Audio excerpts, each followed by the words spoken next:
Namah Vishnu Padaya Krishna Prestaya Bhutale Srimate Bhaktivedanta Swami Nityanamide. Namaste Sarasvati Devi Gauravani Pracharine Nirvishesha Sunyavadi Pashachadi Satarine. Continuando a leitura do Srila Prabhupada Lilamrita, quarto volume, capítulo Oportunidades Ilimitadas, Tempo Limitado. Nos meados de um inverno de luta, verificou-se uma mudança afortunada para os devotos de Londres. Um encontro com George Harrison, dos Beatles. Por um longo tempo, os devotos vinham pensando nos meios de fazer com que os Beatles cantassem Hare Krishna. Uma vez eles enviaram para Apple Records, o estúdio de gravação dos Beatles, uma torta de maçã onde as palavras Hare Krishna estavam escritas. Uma outra feita, enviaram uma maçã de presente com o mantra Hare Krishna impresso nela. Eles chegaram a enviar uma fita de um de seus kirtanas e receberam uma carta de evidente rejeição da Apple Records. Assim pareceu ser um arranjo especial de Krishna quando Shyamasundara encontrou-se subitamente como uma das mais cobiçadas celebridades do mundo, George Harrison. Numa sala lotada da Apple Records, Shyamasundara, com a cabeça raspada e usando roupões, aguardava uma oportunidade de ter algumas palavras com alguém vinculado aos Beatles.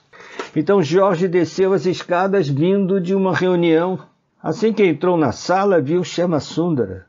Dirigindo-se para perto de Shyamasundara e sentando-se ao seu lado, perguntou: "Onde vocês andavam? Estava tentando encontrar os Hare Krishna pelos últimos 2 anos. Shyamasundara e George conversaram juntos por 1 hora, enquanto todos os demais rodeavam-nos. "Eu estava realmente querendo falar com vocês", disse George. "Por que você não vem à minha casa amanhã?" No dia seguinte, Shyamasundara foi almoçar com George, onde se encontrou com outros Beatles, Ringo Starr, John Lennon e Paul McCartney. Todos eles tinham perguntas, mas o interesse de George era especial. George Harrison fala o seguinte: "Eu tinha uma cópia do álbum Hare Krishna, em que Srila Prabhupada canta Hare Krishna com os devotos. Eu estava com o disco há pelo menos 2 anos. Eu consegui um na semana em que foi gravada e gostei logo de cara. A gente sente atração por essas coisas. Assim eu costumava tocar isso muitas vezes. Muito antes de encontrar Shyamasundara, Gurudasa e Mukunda, eu já cantava o mantra Hare Krishna. Me agradou muito ouvir o mantra Hare Krishna e ter uma cópia do disco. E eu sabia algo sobre Prabhupada porque lera todas as anotações explicativas daquele álbum. Tendo estado na Índia antes, podia adivinhar de onde vinham os devotos, com o estilo de roupa e as cabeças raspadas. Vira-os na rua de Los Angeles, de Nova York. Por ter lido muitos livros e ido em busca de yogis, meu conceito dos devotos não era como o de outras pessoas que pensam que os devotos escaparam de um hospício com seus pijamas. Não, eu sabia do que se tratava e que era algo muito especial e sério, com muito mais austeridades do que em outros grupos, como o fato de não usar café, chocolate nem chá. Shyamasundara continuou a visitar George regularmente e logo tornaram-se amigos. George, que estivera praticando um mantra que Maharishi Mahesh Yogi lhe dera, começou a ouvir pela primeira vez sobre Bhakti Yoga e a filosofia védica. Conversava abertamente com Shyamasundara, Guru, Dasa e Mukunda sobre sua busca espiritual e suas percepções da lei do karma. O George Harrison fala o seguinte: "Um yogi que encontrei na Índia disse: você realmente é sortudo, tem juventude, fama, fortuna, riqueza, mas ao mesmo tempo isso não é suficiente para você. Você quer saber sobre algo mais. A maioria das pessoas nem sequer chega ao ponto de compreender que há algo além deste muro. Elas estão só tentando subir ao topo deste muro, serem capazes de comer e ter uma boa casa e sentirem-se confortáveis e tudo mais. Mas eu tive a fortuna de obter tudo isso a tempo de compreender que há algo mais na vida, ao passo que a maioria das pessoas se desgasta só tentando alcançar coisas materiais." Após uma visita ao Haight Ashbury em 1967, George começara a sentir-se culpado por seu papel em promover a cultura do LSD. Ele tivera a impressão de que os hippies do Haight-Ashbury eram artesãos criativos, mas ao vê-los drogados, sujos e sem esperanças, uma extensão litorânea do Bowery, sentiu-se parcialmente responsável por aquilo. Decidiu usar sua posição influente, escrevendo e cantando canções sobre algo mais do que coisas psicodélicas e sexo. Ele também passou a sentir um interesse crescente na espiritualidade indiana, devido ao karma de suas vidas anteriores, achava ele.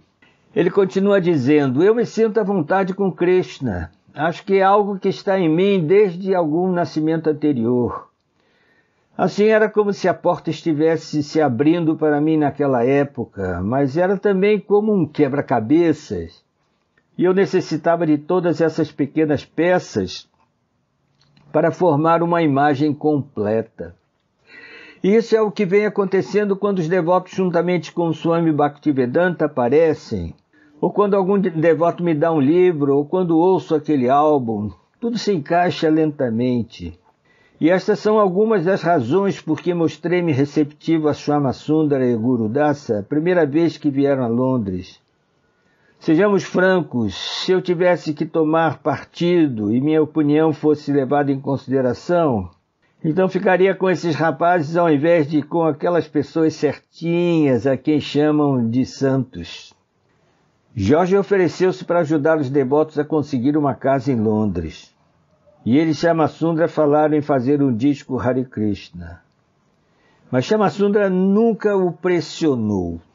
George era o superastro fascinante, o Beatles sossegado e sério, o fabuloso guitarrista e cantor que tinha acesso a todos os grandes, aos presidentes e às rainhas, onde quer que fosse. E Shyamasundara tinha seu próprio fascínio. Era alto, 1,85 m, e embora de cabeça raspada, era surpreendentemente belo. E era um Vaishnava plenamente dedicado à espiritualidade indiana, na qual George tanto gostava. Quando Prabhupada ouviu sobre George, levou a sério a possibilidade de que George pudesse aceitar completamente a consciência de Krishna. Levando isso à conclusão lógica, Prabhupada pressentiu uma revolução mundial de consciência, encabeçada pelos Beatles conscientes de Krishna. Prabhupada escreve: entende-se de sua carta que o Sr. George Harrison simpatiza com o nosso movimento. E se Krishna realmente está satisfeito com ele, com certeza ele será capaz de juntar-se a nós na missão de expandir o movimento de Sankirtana por todo o mundo. De alguma forma, os Beatles tornaram-se o centro de atração dos países europeus vizinhos e também nos Estados Unidos. Ele sente-se atraído ao nosso movimento de Sankirtana, e se o Sr. George Harrison assumir o papel de liderança na organização de um grande grupo de Sankirtana consistindo nos Beatles e em nossos rapazes da ISKCON, certamente mudaremos a face do mundo tão politicamente atormentado pelas manobras dos políticos. Para os devotos em Londres, a amizade de George aumentava a excitação que sentiam pela vinda de Prabhupada a Londres. Agora que uma personalidade mundialmente famosa aguardava o encontro com Prabhupada, eles percebiam que talvez houvesse outra maneira de agradá-lo e fazer da pregação de Londres um sucesso. George, por sua associação com a consciência de Krishna e por força de sua própria evolução espiritual, passou a expressar sua devoção ao Sr. Krishna em suas canções. Lendo o Bhagavad Gita como ele é de Prabhupada, ele pôde apreciar que a concepção pessoal de Deus estava acima da impessoal. Guru Dasa mostrou a George o verso no Gita onde Krishna diz que ele é a base do Brahman impessoal. George gostou do conceito da consciência de Krishna, mas acautelava-se contra mostrar devoção exclusiva a Prabhupada e a Krishna. Portanto, os devotos lidavam com ele nesses termos, de modo a não perturbá-lo. Em 11 de janeiro, Srila Prabhupada escreveu outra carta aos devotos de Londres, expressando suas ideias de como George poderia servir melhor a Krishna. Estou muito contente de que o Sr. Harrison esteja compondo canções como O Senhor a quem ignoramos por tanto tempo. Ele é muito introspectivo. Quando realmente nos encontrarmos, poder-lhe-ei revelar os sentimentos de separação de Krishna, e eles serão capazes de inspirar canções muito atrativas, de modo que o público as perceba bem. O público necessita de tais canções, e se elas forem entregues por meio de bons agentes, como os Beatles, sem dúvida serão um grande êxito. Prabhupada alertou os devotos que não dependessem simplesmente da ajuda de George, mas que eles mesmos tentassem encontrar um prédio e alugá-lo. No entanto, George queria ajudar e novamente sugeriu que os devotos gravassem um disco nos estúdios da Apple. Uma velha ideia favorita dos devotos de Londres era conseguir que os Beatles gravassem um disco cantando Hare Krishna. Se os Beatles assim o fizessem, certamente o mantra tornar-se-ia mundialmente famoso. George gostou da ideia, mas achava melhor que os devotos cantassem, e ele produzisse o disco da etiqueta Apple. Vocês, rapazes, façam o dinheiro, ao invés de nós o obtermos, disse ele. Vamos gravar um disco. Assim os devotos dirigiram-se à casa de George para uma sessão de canto. George acompanhou com sua guitarra e poucas semanas mais tarde os devotos retornaram e ouviram a fita. Como George estivesse disposto a tentar uma sessão no estúdio, os devotos concordaram em encontrá-lo e a seu amigo músico Billy Preston nos estúdios Trident, na Alameda de St. Anne. Eles gravaram por algumas horas. A fita soava bem. George e Shyamasundara combinaram uma data para a gravação final. No dia da gravação, cerca de 12 devotos, incluindo alguns novatos ingleses, reuniram-se nos estúdios de gravação E&I, na Abbey Road. Quando o primeiro grupo de devotos chegou no Mercedes de George, uma multidão de adolescentes começou a cantar Hare Krishna no tom popularizado pelo musical do rock Hair.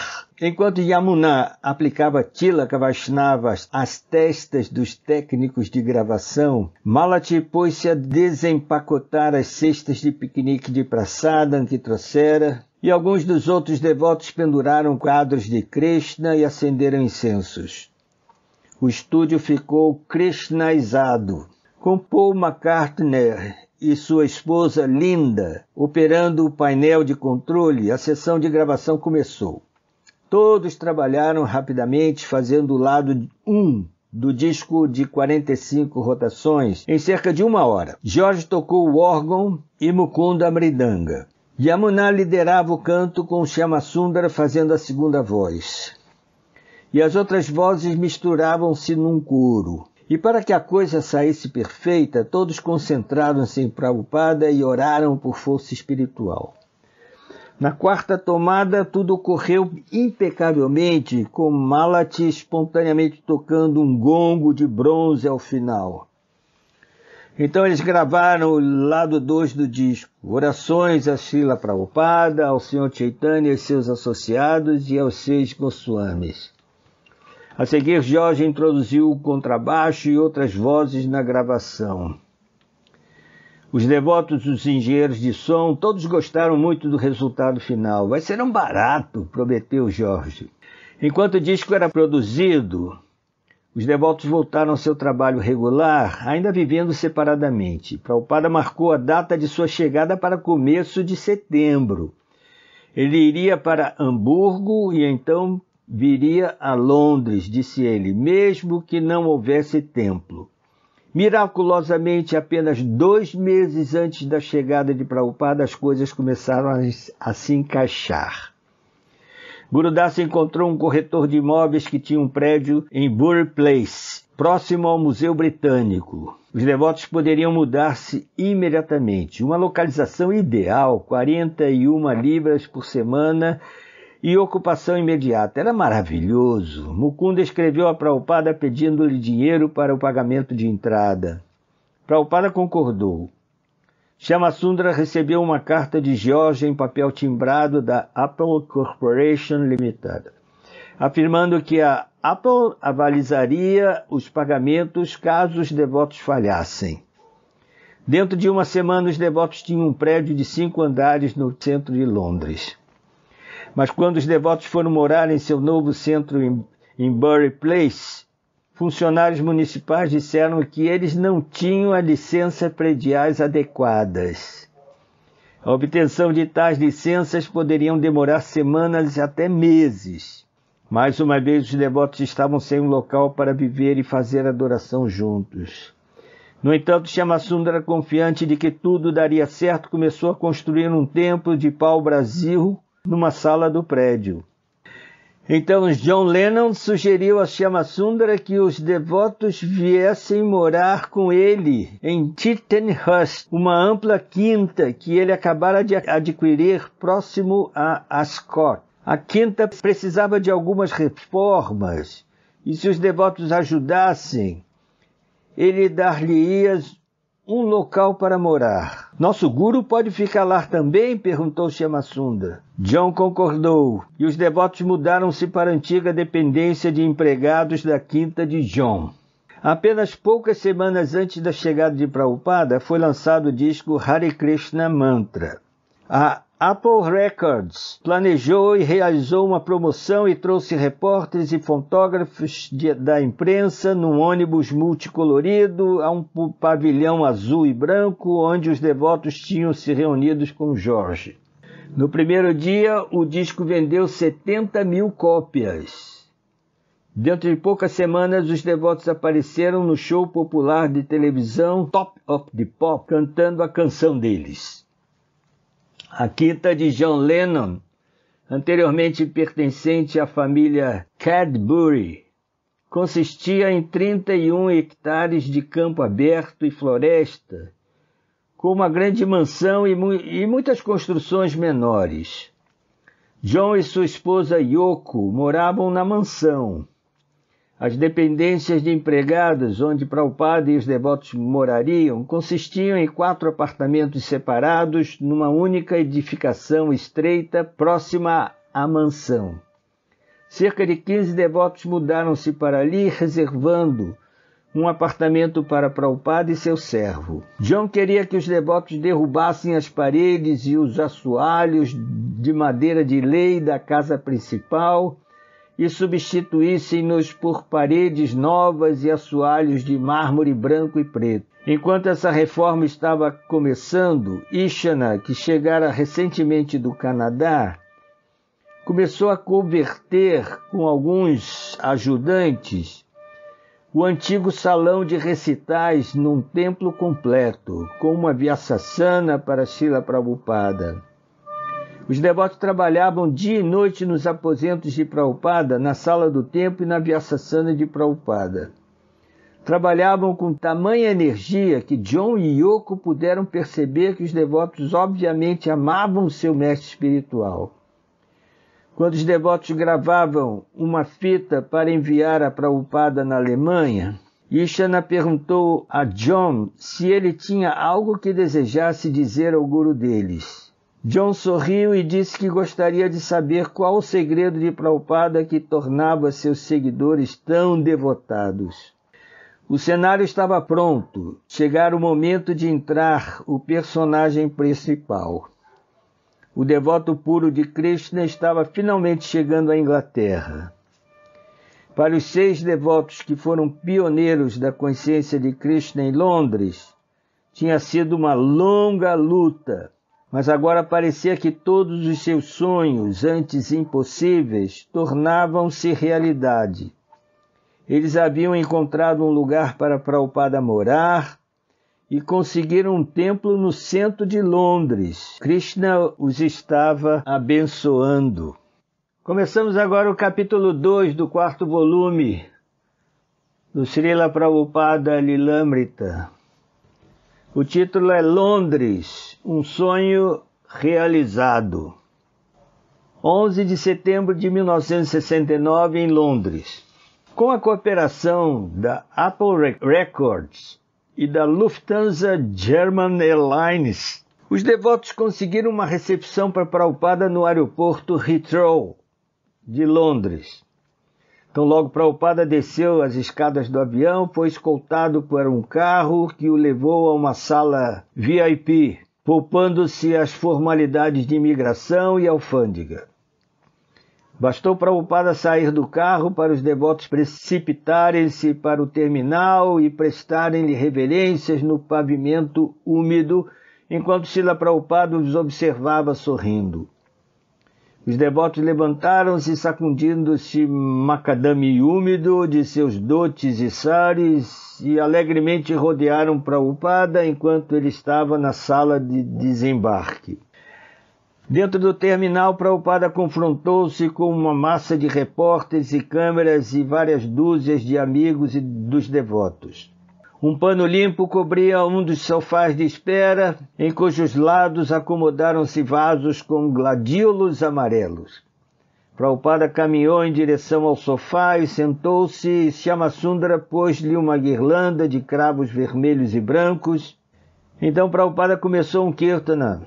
Os devotos estavam alheios a tudo, exceto a Prabhupada, e os devotos resignaram-se simplesmente a ficar de pé e a observar enquanto os devotos cantavam e dançavam em êxtase. Os devotos mais afoitos ficaram intrépidos durante o Kirtana e seus gritos de Haribol e Jaya Prabhupada, bem como os sopros de um búzio sobressaíam ao canto regular de Hare Krishna.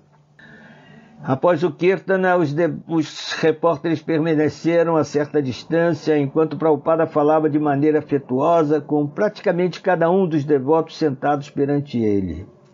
"Onde está Janaki?" perguntou ele. "Ah, sim, como vai?" "Vibhavati, como está sua filha?"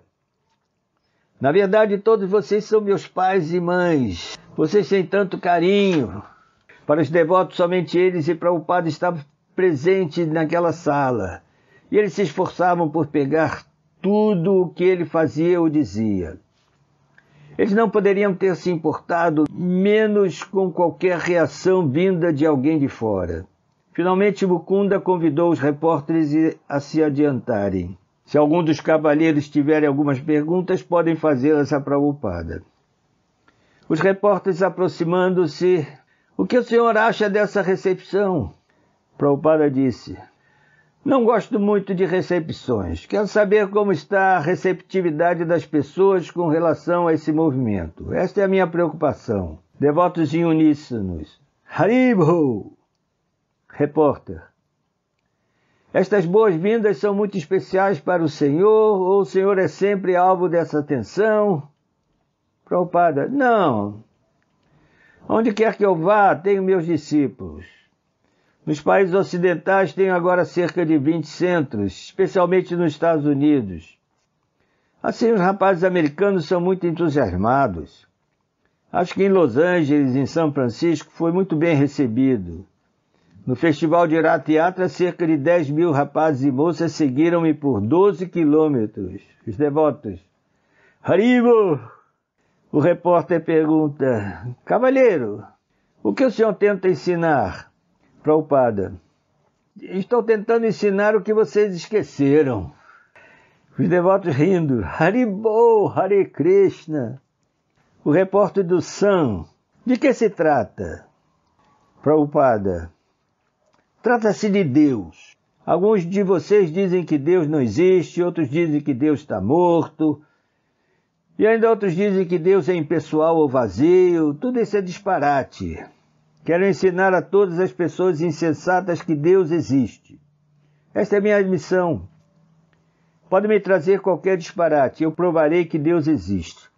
Esse é meu movimento para a consciência de Krishna. É um desafio às pessoas ateístas. Esse é Deus. Assim como estamos sentados aqui face a face, podemos ver Deus face a face, caso sejamos sinceros e sérios. Isto é possível. Infelizmente, vocês tentam esquecer Deus. Portanto, estão enfrentando tantas misérias na vida. Portanto, simplesmente prego para que vocês se tornem conscientes de Krishna e sejam felizes. Não se deixem dominar por essas ondas disparatadas de Maya ou ilusão. Quando um repórter perguntou se o canto era essencial para se manter a fé viva, Prabhupada respondeu minuciosamente descrevendo todos os efeitos purificantes do cantar de Hare Krishna. Citou a declaração do Srimad Bhagavatam de que qualquer pessoa desprovida de consciência de Deus não tem boas qualidades. Testem qualquer um de nossos estudantes, disse Prabhupada. Como eles são bons, como são avançados. Testem isso. Tragam qualquer pessoa do mundo e comparem com qualquer um de nossos rapazes. Vocês verificarão quanta diferença há no caráter, no sentimento e na consciência deles. Caso queiram uma sociedade pacífica, então devem tornar as pessoas conscientes de Deus, conscientes de Krishna. Tudo resolver-se-á automaticamente. Caso contrário, aquilo que vocês chamam de Nações Unidas não ajudará. Os repórteres perguntaram sobre Billy Graham, um grande pregador americano, sobre a aterrissagem na Lua, sobre a guerra na Irlanda e sobre o paradeiro da esposa e dos filhos de Prabhupada. Pediram-lhe que virasse seu rosto em direção a eles e instalaram suas câmaras. Agradeceram-no e a recepção dispersou-se. Prabhupada saiu do prédio em direção ao resplandecente Rolls Royce branco que o aguardava do lado de fora, cortesia de John Lennon. Prabhupada entrou na poltrona traseira, sentou-se de pernas cruzadas. A limusine era equipada com janelas escuras e um interior suntuoso, incluindo uma televisão. Os devotos ficaram tão confusos em sua agitação que nenhum deles pensou em juntar-se a Prabhupada. E o chofer conduziu rapidamente para Chittenhurst, a casa de John Lennon.